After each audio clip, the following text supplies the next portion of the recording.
तो मेरे प्यारे बच्चों, आज का डिस्कशन स्टार्ट करते हैं लॉर्ड एक्टॉन के कोट के साथ। लॉर्ड एक्टॉन कहते हैं, history is not a burden on the memory but an illumination of the soul.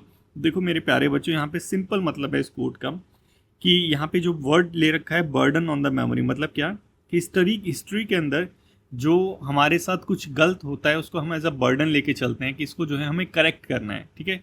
जो हमारा पास्ट की जो ग्लोरी होती है उसको वापस लेके आना है। लेकिन हमारे एक्टॉन कहते हैं कि हिस्ट्री वो चीज़ नहीं है। हिस्ट्री क्या है? हिस्ट्री है इल्यूमिनेशन ऑफ द सोल। मतलब क्या कि हमें सीखना है और अपने आप को नेक्स्ट लेवल पे लेके जाना है। यही मतलब है हमारी हिस्ट्री का। सिंपल मतलब है, समझ गए होंगे कि हमें हिस्ट्री से जो है लर्निंग करनी चाहिए, ना कि हिस्ट्री को क्रिटिसाइज करना चाहिए कि हिस्ट्री में ये हुआ और वो हुआ। तो आई होप आपको कोट का मतलब अच्छे से समझ आ गया होगा। ये जो कोट है हमारे आज के डेली डिस्कशन से काफ़ी ज़्यादा रिलेवेंट है, हिस्टोरिकल मिसयूज। और ऐसे ही कुछ टॉपिक है, क्योंकि ये सारी चीज़ें जो है आजकल न्यूज़ में भी चल रही है, चर्चा में भी है। ऐसे ही कुछ टॉपिक्स होते हैं जिसपे यूपीएससी सीएपीएफ जो है क्वेश्चन पूछ लेता है, चाहे वो आर्ग्यूमेंट राइटिंग हो या चाहे वो आपकी ऐसे राइटिंग हो। और आप देखेंगे कि रिलीजियस बाइगॉट ऐसे करके भी एक टॉपिक पूछ रखा था आपके ऐसे राइटिंग के अंदर। तो दोनों ही चीज़ों के लिए इंपॉर्टेंट है। तो अपना डिस्कशन स्टार्ट करते हैं हमारे उद्देश्य के साथ। हमारा उद्देश्य क्या है मेरे प्यारे बच्चों? अपने नॉलेज पूल को बढ़ाना, अपने नॉलेज पूल को ब्रॉड करना, नई नई डायमेंशंस को ऐड करना। चलो एक डायमेंशन और ऐड करते हैं, text book revision and public sentiments. देखो अभी रिसेंटली क्या हुआ था, और ये पहले भी हुआ है, कि जो हमारी टेक्स्ट बुक है, स्कूल की जो टेक्स्ट बुक होती है, उसको थोड़ा सा चेंज कर देते हैं अपने पॉलिटिकल व्यू से मिलता जुलता। हिस्ट्री में जो हमारे आउटसाइडर्स थे उनको थोड़ा सा बुरा दिखाते हैं, और जो इंडियंस थे तो उनको थोड़ा सा अच्छा दिखाते हैं। ये सारी चीज़ें करते हैं, और यही सारी चीज़ यहाँ पे हो रही है। यहाँ पे बता भी रखा है कि हमारे जो बाबर हो गए, औरंगज़ेब हो गए, उनको थोड़ा सा नेगेटिवली फिगर में शो कर रखा है हमारी जो टेक्स्ट बुक अभी रिवाइज करी है उसके अंदर। और जो हमारे इंडियन जो राजा लोग थे, रूलर्स थे, उनको थोड़ा सा पॉजिटिवली वे में दिखा रखा है। और ये हुआ किस टाइम, ये कॉन्टेक्स्ट इंपॉर्टेंट है। हुआ उस टाइम जब पूरे देश में जो है लोग डिमांड कर रहे थे कि जो मुगल एरा के टॉम्ब्स वगैरह है, मॉन्यूमेंट्स हैं, इनको तोड़ दिया जाए। सोशल मीडिया पे आप देखेंगे तो इस चीज़ के कैंपेन भी चल रहे थे, इन सब चीज़ों को, हिस्टोरिकल जो फिगर्स है हमारी, इसको वेंडलाइज करने के ऊपर कि उनको तोड़ दिया जाए। और यही चीज़ यहाँ पे बता रखी है कि ये जो कैंपेन थे, कहीं ना कहीं ये इसी आइडिया को प्रमोट कर रहे थे कि जो इंडियंस थे, जो नेटिव्स थे इंडिया के, वो अच्छे थे और जो बाहर से आए हैं वो बुरे लोग हैं। और इसी चीज़ को लेके जो है हमारा जो कॉलोनियल बायस है उसको करेक्ट करने की ज़रूरत है। और आप देखेंगे कि जो हमारी गवर्नमेंट नेमिंग चेंज कर रही है, किसी पोर्ट का नेम चेंज कर देती है या फिर किसी रोड का नेम चेंज कर देती है, ये भी कहीं ना कहीं हमारे जो बायसेस हैं उसको करेक्ट करने की एक कोशिश है। तो ये जो सेलेक्टिवली चेंज हो रहा है हिस्ट्री के अंदर, इससे होता क्या है? सिंपल चीज़ होती है, सोसाइटी के अंदर डिवीज़न आता है। जैसे कि आप देखेंगे इंडिया के अंदर भी डिवीज़न आ रहा है दो रिलीजन्स के बीच में। यही सारी चीज़ की अब कब होती है? जब ये हिस्टोरिकल डिवीज़न हम करते हैं। यही चीज़ एक्टॉन ने बोली थी। एक्टॉन ने क्या बोला था आपको याद होगा? एक्टॉन ने सिंपल ये चीज़ बोली थी कि जो हमारी हिस्ट्री है उसको एज अ बर्डन नहीं देखना चाहिए। इसको हमें देखना कैसे चाहिए? इसको देखना चाहिए as a illumination of the soil, ठीक है, सोल। लेकिन ये जो हिस्ट्री होती है, इसको हम ये सारी चीज़ें करते हैं तो इससे मतलब हार्म क्या चीज़ है, इससे क्या नुकसान है, इस चीज़ को हमें थोड़ा समझने की ज़रूरत है। देखो हिस्ट्री को वेपनाइज करने के पीछे जो डेंजर है उसको आप थोड़ा सा समझेंगे। देखो हिस्ट्री जैसे कि हम समझते हैं हिस्ट्री क्या चीज़ है, हिस्ट्री को हम समझते हैं कि जस्ट थोड़े से मेमोरी, थोड़े से फैक्ट्स वगैरह हैं, उसको हमने अगर रट लिया तो ये क्या है, यही हमारी हिस्ट्री है। लेकिन हमें हिस्ट्री को रटना नहीं है। मेमोराइजिंग फैक्ट जो यहाँ पे लिखा हुआ है ये चीज़ नहीं करनी। और मैं हमेशा यही चीज़ कहता हूँ कि हमें किसी चीज़ को भी रटना नहीं है, हमें उसको समझना है, ठीक है। हिस्ट्री को भी यही चीज़ करना है कि हिस्ट्री से लेसन्स लेने चाहिए। हमें समझना चाहिए कि जो चीज़ पास्ट में जो इवेंट्स हुए वो क्यों हुए, ठीक है, उसका रीज़न क्या था, उसका इफ़ेक्ट क्या हुआ था और किस कॉन्टेक्स्ट में वो सारी चीज़ें हुई थी। अगर ये सारी चीज़ें हम समझेंगे तो क्या होगा, हम अपने फ्यूचर को जो है अच्छा बना लेंगे। और वही एक्टॉन बोल रहे थे कोर्ट के अंदर, इल्यूमिनेशन ऑफ द सोल, ठीक है। लेकिन होता क्या है, हिस्ट्री को एज अ वेपन यूज़ करते हैं पॉलिटिशियंस सोशल एजेंडा को प्रोपेगेट करने के लिए। जो अपनी पास्ट की हिस्ट्री है कि हमारे पास्ट में जैसे लेट्स से एंशिएंट पीरियड जो है उसमें जो हमारे महाराजा जो की प्रतिष्ठा थी उनकी, उसको वापस ग्लोरीफाई करने के लिए अपने पास्ट को अब क्या करते हैं हम, जो पूरा जो हमारे साथ जो आप कह लीजिए कि ओल्ड जो रॉन्ग्स हुए हैं कि पहले जो हमारे साथ गलत हुआ है उसके लिए रिवेंज लेते हैं। तो पर्टिकुलर रिलीजन से रिलेटेड बंदों को हम टारगेट करते हैं। तो ये चीज़ें क्या है कि आपको याद भी होगा, मैंने एक एडिटोरियल के अंदर ये चीज़ डिस्कस भी करी थी कि गड़े मुद्रे मर्दे उखाड़ के, मतलब वही हिस्टोरिकल पार्ट्स, स्टोरी में अगर कोई रॉन्ग हुआ है तो उसको जो है क्रिटिसाइज करके अपने प्रेजेंट को ख़राब करने का कोई फ़ायदा नहीं है। ये एक हमने एडिटोरियल भी डिस्कस करा था, अगर आपको याद हो। वही चीज़ यहाँ पे दे रखी है कि सम ग्रुप्स क्या करते हैं, कोई ग्रुप्स जो है पॉलिटिकल ग्रुप्स हो गए या फिर कोई रिलीजियस से पर्टिकुलर रिलेटेड ग्रुप्स हो गए, वो क्या करते हैं अपनी पास्ट की हिस्ट्री को लेके आते हैं और जो पास्ट में जो रॉन्ग हुआ है उसको करेक्ट करने के लिए अपने प्रेजेंट को जो है तबाह कर देते हैं। यही सारी चीज़ हुई है। और ये जो चीज़ें हो रही हैं, ठीक है, ये इंडिया स्पेसिफिक नहीं है, ठीक है, ये चीज़ आपको समझ भी आ रही होगी, ये चीज़ इंडिया स्पेसिफिक नहीं है, थ्रू आउट द वर्ल्ड ऐसा ही होता है कि पॉलिटिकल मोटिव्स के लिए, बेसिकली पॉलिटिकल मोटिव्स ही होता है, उसके लिए वो क्या करते हैं अपनी पास्ट की ग्लोरी को लेके आते हैं, पास्ट से जो आउटसाइडर आए हैं उनको एज वो दिखाते हैं, कल्प्रिट दिखाते हैं, और फिर उसको करेक्ट करने के पीछे क्या है, अपना पूरा जो प्रेजेंट है वो जो है खतरे में लेके आ जाते हैं। तो यही सारी चीज़ यहाँ पे है। लेकिन होना क्या चाहिए, हमें जस्ट अपने पास से जो मिस्टेक करी है उसको जो है हमें सीखना चाहिए और उसको अवॉइड करना चाहिए। लेकिन होता क्या है, एकदम इसका उल्टा होता है। इसके एग्जाम्पल भी है throughout the world. Historical revisionism, historical, इसको भी समझेंगे कि ये क्या चीज़ है। एक तो रिवाइट होता है, एक तो रिवाइज होता है, दोनों को चीज़ों को समझेंगे। लेकिन ऐसी जो मैंने अभी आपसे डिस्कस करा कि जो पास्ट की ग्लोरी है उसको जो है ग्लोरीफाई करते हैं, जो आउटसाइडर हैं उनको क्रिटिसाइज करते हैं, इसकी वजह से जो है प्रेजेंट खराब हो जाता है। इसके थ्रू आउट द वर्ल्ड आपको एग्जाम्पल देखने को मिल जाएंगे। इंडिया स्पेसिफिक ये प्रॉब्लम नहीं है। जैसे यूरोप में भी क्रूसेड्स हुआ था, जहाँ पे जेरूसलेम में मुस्लिम के साथ हुआ था। यूरोप में रिलीजन वॉर हुई थी कैथोलिक और प्रोटेस्टेंट के बीच में। जर्मनी में नाजी वाला था, आपको पता है, हिटलर और ज्यूज़ और जो जर्मन्स थे उनके बीच में। तो जो ज्यूज़ थे उनको आउटसाइडर दिखाया और जो जर्मन्स थे वो वहाँ के नेटिव्स थे, तो उनके बीच में भी वॉर हुई। उसका हॉलोकास्ट और वो वर्ल्ड वॉर 2 जो उसका जो है हमारा परिणाम हुआ। इंडिया के अंदर इंडिया पाकिस्तान जो पार्टीशन था वो इसराइल पैलेस्तीन कन्फ्लिक्ट हो गया, रशिया यूक्रेन वॉर हो गई।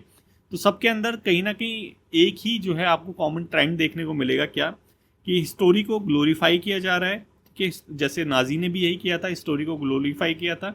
ग्लोरीफाई करने के बाद जर्मन्स को जो है वो विक्टिम दिखाया था, जो आउटसाइडर थे उनको जो है कल्प्रिट दिखाया था। जैसे कि आप इंडिया में देखेंगे तो इंडिया में जो मुगल एरा वाले जो मुस्लिम्स हैं उनको आउटसाइडर दिखाते हैं, उनको कल्प्रिट दिखाते हैं, और जो इंडियंस हैं, नेटिव्स हैं, उनको क्या दिखाते हैं, एज अ विक्टिम दिखाते हैं। तो ये अपने पास्ट की ग्लोरीफाई को वापस लेके आने के लिए अपने प्रेजेंट में जितने भी ये जो मुस्लिम हैं उनके साथ जो है उत्पीड़न करते हैं।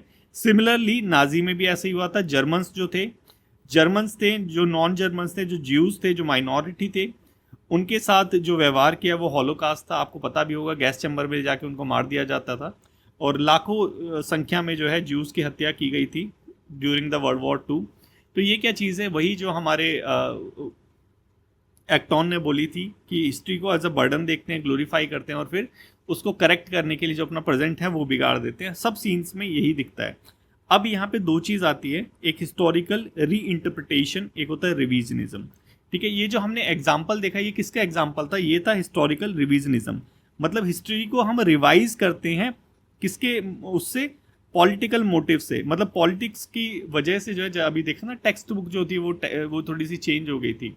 लेकिन री इंटरप्रिटेशन क्या होता है, जब हिस्टोरिकल री इंटरप्रिटेशन की बात करते हैं तो क्या होता है कि हिस्ट्री में से जो कुछ हमें फैक्ट वगैरह मिलते हैं, ठीक है, उस फैक्ट और उस एविडेंस के बीच में जो है हम अपनी हिस्ट्री को री इंटरप्रिटेट करते हैं। ठीक है, लेकिन रिविजनिज्म में क्या होता है कि हम अपने टुडे अब जो करंट जो पॉलिटिकल बिलीव्स है उसके साथ अपनी हिस्ट्री को अटैच करते हैं, जो रॉन्ग हुआ है उसको करेक्ट करने की कोशिश करते हैं और अपना प्रेजेंट जो है ख़राब कर लेते हैं। वही रिविजनिज्म है। आपको समझ आ गया होगा।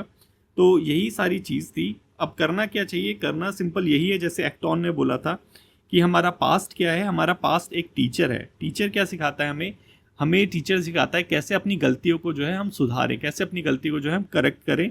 यही चीज़ हमारी हिस्ट्री सिखाती है, यही चीज़ हमारे टीचर सिखाते हैं। तो हिस्ट्री एज अ टीचर होनी चाहिए, ना कि हमें जो हिस्ट्री में गलत हुआ है उसको आप प्रेजेंट के कॉन्टेक्स्ट से समझना चाहिए, उसको हिस्ट्री के ही कॉन्टेक्स्ट से समझना चाहिए कि क्यों हुआ है, इसके इफेक्ट्स क्या आते, ये सारी चीज़ें, ताकि हम जो करंट में चल रहा है या फिर जो फ्यूचर में होगा उसमें वो जो मिस्टेक थी वो रिपीट ना करें। लेकिन हम उसे करेक्ट करने के चक्कर में क्या करते हैं, वही रिपीट को जो है वो जो मिस्टेक होती थी पास्ट में उसी को रिपीट करते रहते हैं। तो यही सारी चीज़ें यहाँ पे समझा रखी है। आई होप आपको समझ आ गई होगी। यही जो जॉर्ज सत्यानम थे उन्होंने भी यही कही थी, those who can not remember the past are condemned to repeat it, कि जो पास्ट को याद नहीं रखेंगे वो जो पास्ट में हुआ है उसको रिपीट करेंगे, या जो कह लीजिए जो अपनी मिस्टेक से नहीं सीखेंगे वो अपनी मिस्टेक को दोबारा रिपीट करेंगे। यही चीज़ है, तो हमें अपनी ह्यूमिलिटी से कुछ लर्न करने की सीख है। तो यही सारी चीज़ थी। आई होप आपको अच्छे से समझ आ गया होगा। ये जो एडिटोरियल था काफ़ी इंपॉर्टेंट एडिटोरियल था। बेसिकली मोटिव क्या था, अपनी एक्टॉन का जो कोट था वही मोटिव था कि अपने पास्ट को जो है क्रिटिसाइज ना करके हमें लर्निंग करनी चाहिए अपने पास्ट से। अगर मेरे प्यारे बच्चों समझ आ गया हो तो ये जो पेपर 2 का जो टॉपिक है इसको अटेम्प्ट करने की कोशिश करो। अटेम्प्ट करने के बाद जो हमारा डिस्कशन ग्रुप है उसमें सेंड करो। डिस्कशन ग्रुप कैसे जाओगे डिस्कशन ग्रुप तक? डिस्कशन ग्रुप टेलीग्राम का चैनल जो है आपके ही डिस्क्रिप्शन, ये जो वीडियो है इसके ही डिस्क्रिप्शन में दे रखी है। आप जाके चैनल पे जाके अपना जो ऐसे है वो शेयर भी कर सकते हो, बच्चे इवैल्यूएट भी करते हैं। और जो है इसकी पीडीएफ जो है वो सुबह ही जो है आपको जल्दी मिल जाती है, तो आप इसको खुद भी जो है रिवाइज कर सकते हैं। बाकी एक बार जो डेली डिस्कशन सुन लेते हैं थोड़ा सा डिस्कस हो जाता है। नेक्स्ट चलते हैं, रिफॉर्मेटिव जस्टिस। देखो जस्टिस दो तरह के होते हैं, अभी देख लेते हैं थोड़ा सा। देखो अभी जो हमारे अमित शाह जी हैं, जो हमारे होम मिनिस्टर भी हैं, इन्होंने जस्ट एक जो है अभी अलाउ करा है क्या कि प्राइवेट जो लेबोरेटरीज होती हैं वो भी फोरेंसिक जो सैंपल्स होते हैं उनको जो है एनालाइज कर सकती है। ये थोड़ा सा जो है एफिशिएंसी बढ़ाने के लिए, क्योंकि स्टैग्नेशन आ जाता है हमारी, सिर्फ गवर्नमेंट की में ही सारी चीज़ चलेगी तो। और बाकी जो हैबिचुअल ऑफेंडर्स थे, क्रिमिनल्स थे, उनको 3 कैटेगरी में डिवाइड कर दिया, और कैटेगरी में डिवाइड करके उनको साइकोलॉजिकल काउंसिल वगैरह ये सारी चीज़ें दी। तो ये आती किस चीज़ में? ये आता है रिफॉर्मेटिव जस्टिस में। ये क्या चीज़ होता है? देखो जस्टिस जो होता है, आपको पता होगा जस्टिस क्या होता है, ठीक है। जस्टिस मतलब कि न्याय, एक तरह से न्याय क्या चीज़ है। देखो जस्टिस जो है हमारी इंडिया के अंदर जो मोटिव है जस्टिस का, वो क्या, इंडिविजुअल को पनिश करना नहीं है। हमारा जो जस्टिस सिस्टम है उसका जो मोटिव है वो इंडिविजुअल को पनिश करना नहीं है, वो उसको रिफॉर्म करना है, उसको सोसाइटी के अंदर फिर से रीइंटीग्रेट करना है। ये हमारे जस्टिस सिस्टम का जो है एकमात्र जो है लक्ष्य है, एकमात्र जो है उसका टारगेट है, ठीक है। तो इसी को हम क्या कहते हैं, रिफॉर्मेटिव जस्टिस। और इंडिया जो है रिफॉर्मेटिव जस्टिस को ही फॉलो करता है। ये सारे उसके एग्जाम्पल ही तो है। साइकोलॉजिकल काउंसलिंग वगैरह क्यों प्रोवाइड करानी, कुछ गलत करा है तो सीधा जेल में डालो, ठीक है। ये क्या चीज़ है, ये डिस्ट्रीब्यूटिव जस्टिस है, कि जेल में डालना तो मोटिव नहीं है हमारे कानून का। हमारे कानून का मोटिव है उसको रिफॉर्म करना, कि वो दोबारा इस एक्ट को ना रिपीट करे, ठीक है। आपको याद होगा किरण बेदी जी ने जो है हमारी फर्स्ट महिला जो आईपीएस ऑफिसर थी, उन्होंने जो है तिहाड़ जेल के अंदर रिफॉर्म लेके आई थी। क्यों रिफॉर्म कहते हैं, क्यों डिस्ट्रीब्यूट नहीं कहते? क्योंकि वो जो वहाँ की कैदी थे उनके अंदर से जो है चेंज लेके आई थी, ठीक है। तो यही है हमारा क्या, रिफॉर्मेटिव जस्टिस। कभी कभी जो है इसकी डेफिनेशन पूछ लेते हैं, 3-4 स्टेटमेंट दे के पूछ लेते हैं कि भाई ये कौन से टाइप का जस्टिस है, ठीक है। तो इसलिए मेरे को थोड़ा सा आपको समझाना पड़ा। रिट्रीब्यूटिव, बदला लेने वाला, एक आंख के बदले दूसरी आंख दो, ये रिट्रीब्यूटिव। और रेस्टोरेटिव जस्टिस हो गया हमारा रिहैबिलिटेशन वाला, वही जो रिफॉर्मेटिव जस्टिस बोल लो, या ये रेस्टोरेटिव, रिहैबिलिटेशन प्रोवाइड कराना, सोसाइटी के अंदर रीइंटीग्रेट करना, ठीक है। समझ आ गया होगा। तो ये पहला हमारा क्वेश्चन है, इसको ट्राई करो आंसर करने के मेरे प्यारे बच्चों। नेक्स्ट चलते हैं हम, हमारा जीपीएस स्पूफिंग। क्या चीज़ होती है जीपीएफ स्पूफिंग? देखो अभी हमारा जो इंडियन एयरफोर्स का जो फ्लाइट था, आईएएफ का, हमारी इंडियन एयरफोर्स जो थी, उसका जो विमान था, ये अभी म्यांमार के अंदर जो अर्थक्वेक आया था वहाँ पे रिलीफ मटेरियल प्रोवाइड कराने गया था। तो वहाँ पे उनको जीपीएफ स्पूफिंग जैसी समस्या का सामना करना पड़ा। वो तो वो ट्रेन थे, हमारे इंडियन ऑफिसर्स ट्रेन थे, तो उससे कुछ जो है उनको फ़र्क नहीं पड़ा। तो इसको थोड़ा सा समझेंगे कि क्या चीज़ है। एक तरह का ये साइबर अटैक है, जीपीएफ स्पूफिंग, ठीक है। थोड़ा सा नाम याद रखना। अब थोड़ा सा देख लेते हैं। देखो इससे होता क्या है कि लेट्स से जब फ्लाइट जाती है तो उसको तो रास्ता पता नहीं होता ना, जैसे बस के अंदर हम जाते हैं तो रास्ता पता नहीं होता, ऊपर होता है तो जीपीएस सिस्टम जो लगा होता है उसके अकॉर्डिंग वो चलता रहता है। लेकिन कभी कभी जीपीएस सिस्टम जो है जब उसको साइबर अटैक करके जो है एयरप्लेन को जो है गलत जो है वो डायरेक्शन दे दी जाती है, उसे हम क्या कहते हैं, जीपीएस स्पूफिंग। तो पहचानते कैसे होंगे, उनकी ट्रेनिंग होती है अलग से कि जिस रास्ते पे जा रहे हैं वो सारी चीज़ें थोड़ा सा ध्यान रखना, वहाँ से जो है पहचान में आ जाता है, ठीक है। तो ये जो जीपीएफ स्पूफिंग है एक तरह का साइबर अटैक है। जीपीएस सिग्नल्स के साथ मैनिपुलेशन किया जाता है, जो रिसीवर होता है उसको थोड़ा सा बेवकूफ़ बनाने के लिए, ठीक है। फॉल्स सिग्नल आ जाते हैं, एक अल्टरिंग जेन्युइन वन, अल्टरिंग जो रूट दे देते हैं, ऐसा लगता है यही जेन्युइन वन है, तो कहीं ना कहीं फ्लाइट क्रैश हो जाती है। ये है जीपीएस स्पूफिंग। पर्पस क्या रहता है, एक तो मिलिट्री डिस्ट्रप्शन रहता है कि अगर मिलिट्री का कोई जो है लेट से फ्लाइट वगैरह आ रही है तो उसको जो है गलत जो है वो रास्ता दिखाना। फाइनेंशियल फ्रॉड भी किया जाता है, सिक्योरिटी थ्रेट भी है। ये सारी तीनों चीज़ें जो हैं जीपीएफ स्पूफिंग का पर्पस रहती है। इंडिया कैसे निपट रहा है इस जीपीएस स्पूफिंग के साथ? देखो इंडिया का रिस्पॉन्स है, हमने खुद की अपनी सैटेलाइट बना ली है। जैसे हमारा जीपीएस सिस्टम है वैसे हमारा इकोसिस्टम है नाविक, ठीक है। जीपीएस इंडिया का नहीं है, पता होगा यूएसए का है, ठीक है। वैसे हमने अपना देसी बनाया नाविक, नेविगेशन विद इंडियन कॉन्स्टिलेशन, ठीक है, जिसको हम पहले जानते थे INS IRN Indian reason navigation satellite system, जो कि इसरो ने डेवलप करी है, ठीक है। इलॉन मस्क ने नहीं करी, इसरो ने डेवलप करी है, ठीक है। ये थोड़ा सा याद रखना। इस नाविक के अंदर जो है 2 सर्विसेज प्रोवाइड कराई जाती है। एक होता है SPS मतलब स्टैंडर्ड पोजीशन सर्विसिंग, जो कि हमारे नॉर्मल लोगों के लिए होती हैं, और जो मिलिट्री टाइप की होती है उसे कहते हैं रिस्ट्रिक्टेड सर्विसेज। 2 सर्विसेज प्रोवाइड कराई जाती है, तो हमारी खुद की है तो थोड़ा सा स्पूफिंग का चांस थोड़ा सा कम रहता है। ये सारी चीज़ थी। ग्लोबल नेविगेशन जो सैटेलाइट्स हैं उनके बारे में थोड़ा सा देख लेते हैं। रशिया की ग्लासनोस है, यूरोपियन यूनियन की गैलीलियो है, चाइना की बेदू है, ठीक है। ये हमारा यूपीएससी का क्वेश्चन है, पूछा गया था प्रीवियस ईयर के अंदर, CSC का क्वेश्चन है। तो इस क्वेश्चन को क्वेश्चन नंबर 2 है, ट्राई करो अटेम्प्ट करने का, देखो आप आंसर कर पाते हो या नहीं कर पाते। ऑलमोस्ट सारी चीज़ें तो डिस्कस कर ही ली है, तो शायद कर ही लोगे। नेक्स्ट चलते हैं। देखो अभी जो हमारे एक राइटर थे, लिटरेटर थे, इनका जो देहांत हो गया, मैरियो वार्गस लोसा का, 89 ईयर के पेरुवियन थे। क्यों इंपॉर्टेंट है? इंपॉर्टेंट है क्योंकि इनको नोबेल प्राइज़ मिला था लिटरेचर के अंदर, तो थोड़ा बहुत पता होना चाहिए भाई कि कौन चला गया, कौन आ रहा है, वो सारी चीज़ें। उसी के ऊपर ये हमारा क्वेश्चन नंबर 3 है, ट्राई करो अटैम्प्ट करने का। देखो ये जो आपको दिख रहा है ये कीड़ा सा, ठीक है, इसका नाम थोड़ा सा बताओ मेरे को, ठीक है।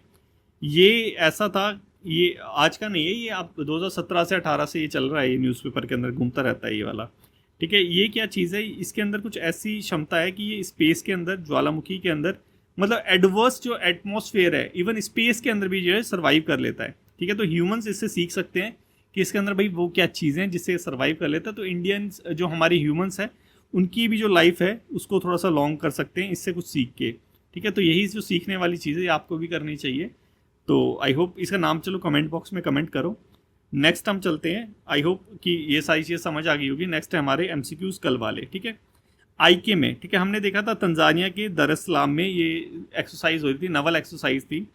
इंडिया को होस्ट कर रहा था तंजानिया के साथ, तो यही सारी चीज़ लिखी हुई है। फर्स्ट में भी अफ्रीकन 8 कंट्री थी, हाँ यही थी, 8 थी। INS चेन्नई और कावेरी केसरी थे, ये दोनों ही लोग थे वहाँ पे। तो आई होप इसका आंसर जो है हमारा A हो गया, बोथ स्टेटमेंट आर, ठीक है। ये भी देख लिया करो, मैं C लगाने वाला था लेकिन C में जो है ओनली 2 स्टेटमेंट है, इसका आंसर है 1। नेक्स्ट है हमारा, ये कल देखा था हमने, याद होगा। नेक्स्ट है हमारा, सुप्रीम कोर्ट ने जो है right to information as a fundamental right जो है डिक्लेयर किया था, कौन से जजमेंट के अंदर? देखो केशवानंदा भारती केस आया था जिसके अंदर जो है बेसिक स्ट्रक्चर डॉक्ट्रिन आया था, तो ये नहीं हो सकता। मेनका गांधी केस जो है हमारा राइट टू लाइफ वाला आर्टिकल 21 जो है उससे रिलेटेड है ये मेनका गांधी केस। इसके अंदर याद होगा आपको, मेनका गांधी केस के अंदर जो है एक नया डॉक्ट्रिन आया था, due interpretation of the law, ऐसे करके कुछ था। तो ये सारी चीज़, तो ये 1900 तो रिलेटेड नहीं है। इंदिरा साहानी जजमेंट, ये शायद OBC रिजर्वेशन से रिलेटेड है, तो ये भी नहीं है, हमारा B आंसर हो गया, ठीक है। तो ऐसे करके भी जो है आप एलिमिनेशन टेक्निक से भी जो है आंसर तक पहुंच सकते हैं। तो यही था आज के डिस्कशन में मेरे प्यारे बच्चों। आई होप आपको समझ आ गया होगा। अगर समझ आया हो तो लाइक शेयर और कमेंट करना मत भूलना, और थोड़ी सी मेहनत करो और इस बार वर्दी ले लो। Thank you so much.